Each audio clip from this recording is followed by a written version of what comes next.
sebuah desa yang dikelilingi perkebunan sawit dari beberapa perusahaan sawit terkemuka di negeri ini, dan juga sebagian milik masyarakat desa yang dalam pengelolaannya diatur dalam bentuk koperasi unit desa. Sosok tua usia sekitar 70 tahunan, tapi masih mempunyai perawakan kekar. Mungkin karena pekerjaan keras yang tiap hari dilakukan. Itulah sosok Mbah Sojo. Sosok berwibawa, berwajah teduh, tapi mempunyai karisma ketokohan yang kuat.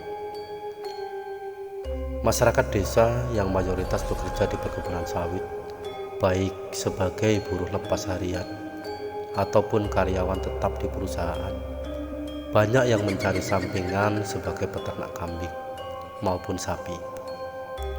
Karena saking melimpahnya rumput di area perkebunan sawit muda setelah peremajaan. Demikian juga Mbah Sojo. Mencari rumput adalah pekerjaan utama bagi beliau. Sore itu, jam dinding tua di ruang tamu rumah joglo Mbah Sojo menunjukkan pukul 15 waktu Indonesia bagian barat. Motor Suprapi tua dengan keruntung di jok belakang sudah siap menemani Mbah Sojo mencari rumput untuk pakan 8 ekor kambing peliharaannya. Badhe rumput teng pundi, Mbah? Tanya Kang Badi tetangga sebelah Mbah Sojo. Dino iki aku tak njajal nang patok 76 le. Ampun teng mriku, Mbah. Panggenane kadose radi ngedap-ngedapi kahanane. Kang Badi mencoba mengingatkan. Wis le, yakin ae karo Gusti Pangeran. Kita kabeh ki makhluk ciptaane Kang Akarya jagat.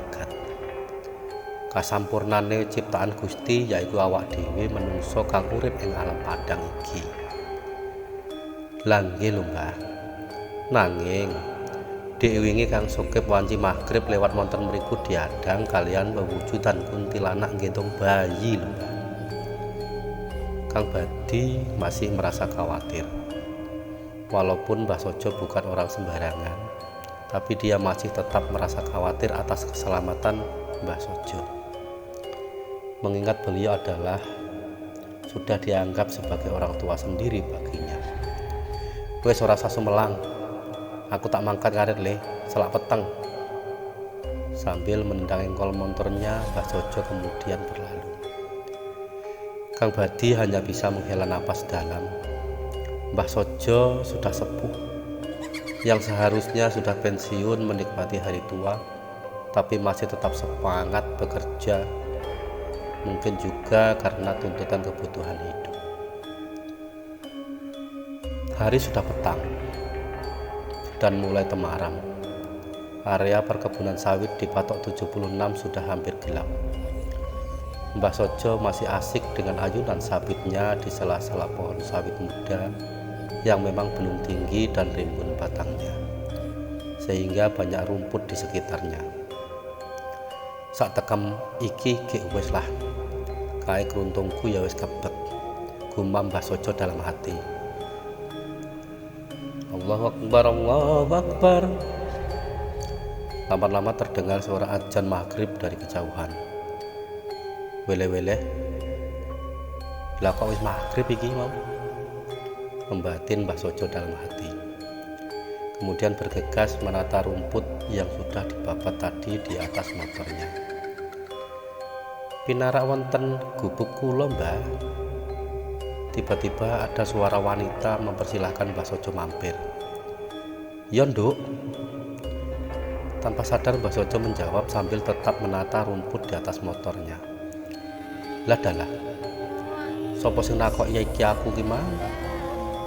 Mosok nang wono ngene iki ana pawongan wedok sing isih durung bali. Lah iki wono sawit sak pendeleng mata. Ora ana babar blas omah utawa gedhe. Lah kok aku dikon mampir. Jelas dudu menungso iki." Gumam Mbah Sojo dalam hati. Seketika bulu kuduk Mbah Sojo berdiri, dan seketika itu juga motor tuanya segera digas untuk pulang. Sampai di perempatan jalan poros perkebunan sawit area patok 76, tepatnya di bawah menara pantau kebakaran yang tingginya kurang lebih sekitar 10 meter.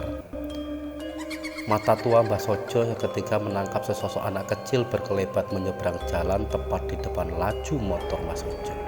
Dan kemudian gubrak! Mbah Sojo tersungkur di paret drainase pinggiran jalan perkebunan sawit tersebut. Oh alah nger, lek nyebrang ki ya mbok hati-hati, ucap lirih Mbah Sojo sambil bangkit memegangi tangan kanannya yang lecet terbentur paret tadi. Lah, nang ngendi bocah kuno mau? Kudune lak ketumbur ya ana kuno kuwi tibane. Lah iki kok ora ana pawongan setugel-tugel. Sudah gugup dan was-was pikiran Mbah Sojo tentang apa yang barusan terjadi. Mbah Sojo masih bingung dengan kejadian-kejadian aneh yang barusan menimpanya, kemudian bergegas menaikkan motor tuanya dari paret drainase tersebut dan bergegas pulang menaiki motornya. Di perjalanan dia masih memikirkan kejadian-kejadian aneh yang menimpanya barusan. Bandi ora goro tenan.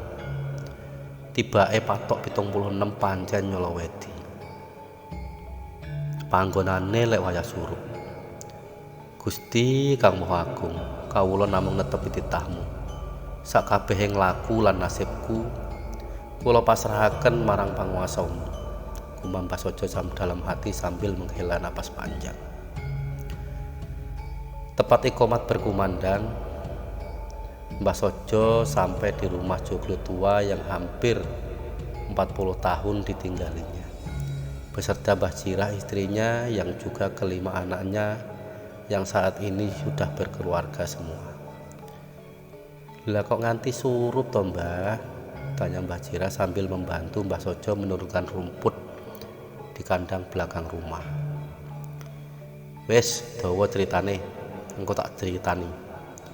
Kono juga nanduk aku tak adus ki maghriban selama maghrib lewat, saut Mbah Sojo sambil memasukkan rumput ke wadah pakan ke-8 kambingnya. Mbah Jirah kemudian bergegas masuk ke dalam rumah.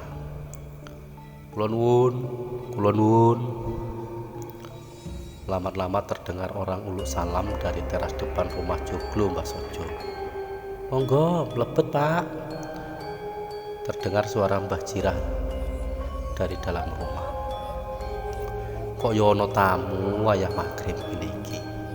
Ki yo sapa sakjane? Kok ora ngon wayah oleh mertamu? Gumam Mbah Sojo kesal. Bah, ana tamu goleki panjenengan. Mbah Jirah memanggil dari pintu belakang. Oh iya, kon ngenteni tak adus dhisik, saut Mbah Sojo. Wonge ora sabar, enek urusan sing rada gawat jarine, jawab Mbah Jirah. Oh ya wis, seru Mbah Sojo sambil bergegas masuk ke dalam rumah. Di ruang tamu yang luas itu tampak seseorang laki-laki berusia sekitar 40-an, berperawakan tinggi besar berkulit hitam tapi bersih, sedang duduk di kursi kayu panjang yang hampir 40 tahun menghiasi rumah tua itu. Mbah Sojo mengulurkan tangan kemudian disambut oleh orang tersebut. Tangan yang dingin seperti es dan terasa berbulu lebat padahal tampak tidak berbulu. Hal yang aneh, tapi Mbah Sojo masih tenang dan tidak berpikiran macam-macam. Saderenge kula badhe tangklet. Jenengan niki sinten? Saking pundi lan enten wigatos napa kok wayah surup namung teng griya kula? Tanya Mbah Sojo. Niki ngeten, Mbah. Tepangaken nami kula Bodro. Kula saking desa kidul mriku, jawab orang tersebut. Mbah Sojo heran. Padahal selatan desa ini hanya ada perkebunan sawit sampai ke pinggir sungai besar. Di seberang sungai pun masih perkebunan sawit. Dan di sanalah patok 76 tepatnya mencari rumput tadi berada. Niki ngeten, Mbah. Anggen kula mriki wau amargi enten wigati gawat ingkang badhe kula aturaken kalian panjenengan. Lanjut orang tersebut membuyarkan lamunan Mbah Sojo. Nggih, wigatosipun napa kok sajake nyumelangake? Jawab Mbah Sojo sambil memperhatikan tamunya tersebut. Kala wau jenengan lewat margi ageng wonten desa kula, mboten sengaja numpur bocah cilik. Lah menika yoga kula, Mbah. Lah sakmenika wekdal bocah kula menika tasih dirawat. Lah maksud tujuan kula mriki badhe nyuwun pertanggungjawaban panjenengan atas kejadian menika, Mbah. Jawab orang tersebut menjelaskan. Sekedap, Mas. Niki wau kula nembe mawon wangsul nganit saking wana. Patok 76. Aku rumangsa ya ora lewat desa. Ya aku rumangsa ora numbur bocah. Menawi jenengan salah tiyang, Mas. Mbah Sojo keheranan. Mbah, kula mboten salah tiyang. Amargi kathah ingkang nyumerepi lek sing numbur yoga kula kala wau niku panjenengan. Lanjut orang tersebut. Tapi aku ora rumangsa lho, Ger. Senajan to aku wis tuwa, tapi aku durung pikun lho, Ger. Jawab Mbah Sojo. Niki ngeten mawon. Anggen kula mriki wau badhe ngajak rembakan ingkang sae. Niki lek jenengan saged dijak sae. Lek panjenengan ngajak Allah, nggih sumangga. Napa karepe panjenengan kula turuti?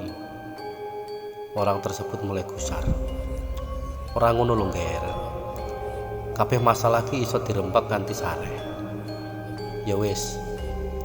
Anak entek pira oleh berobat tak ijolani. Jawab Mbah Sojo mengalah. Kadose sekitar 1.200, Mbah. Mangke saumpami kirang kersane kula tambalani. Jawab orang tersebut. Oh, ya wis. Rah, Jira. Tolong jukokno duit 400.000 nang lemari kamar. Pungkas Mbah Sojo sambil memanggil Mbah Jirah. Tidak lama berselang, Mbah Jirah tergopoh-gopoh datang sambil membawa uang yang dimaksud Mbah Sojo. Sakjane ana apa lho, Mbah? Koyone enek sing ora kepenaki. Mbah Jirah penasaran sambil memberikan uang ke Mbah Sojo. Wis to menengo dhisik, engko tak ceritani. Jawab Mbah Sojo. Mbah Jirah makin penasaran dan berdiri terdiam setelah memberikan uang yang dimaksud Mbah Sojo. Mas, niki arta 1.200 jenengan tampi. Mugi-mugi putra panjenengan saged enggal saras lan pulih kados waune. Ujar Mbah Sojo kepada tamunya sambil mengulurkan uang 400.000 kepada orang tersebut. Nggih, Mbah. Niki kula tampi. Entene namung matur sembah nuwun nggih, Mbah. Atas bantuane panjenengan. Benjang melih mbok bilih lewat anggen kula sing atos-atos, Mbah. Amargi kathah lare alit. Oh iya, Nger. Jawab Mbah Sojo masih bingung. Nggih sampun, lek mekaten. Amargi lare kula ampun radi dangu kula tinggal. Niki kula badhe nyuwun pamit, Mbah. Kata orang tersebut sambil menjabat tangan Mbah Sojo dan Mbah Jirah. Tangan yang sama, dingin seperti es dan terasa berbulu lebat. Mbah Sojo dan Mbah Jirah keduanya hanya tertegun dan terdiam ketika tamunya menjabat tangan mereka. Dan hanya sekedipan mata, tamu misterius yang barusan ada di hadapan mereka hilang lenyap, seperti asap ditiup angin. Mbah Sojo kemudian menepuk pundak Mbah Jirah yang masih termangu dengan kejadian barusan. Kemudian Mbah Sojo bergegas mandi untuk segera melaksanakan sholat maghrib yang hampir lewat. beristighfar sambil berserah kepada Allah yang Maha Agung atas kejadian-kejadian aneh yang menimpanya. Allah Maha menciptakan makhluk dengan berbagai wujud dan zatnya, dan segala kejadian di dunia juga atas kehendaknya. Wassalam.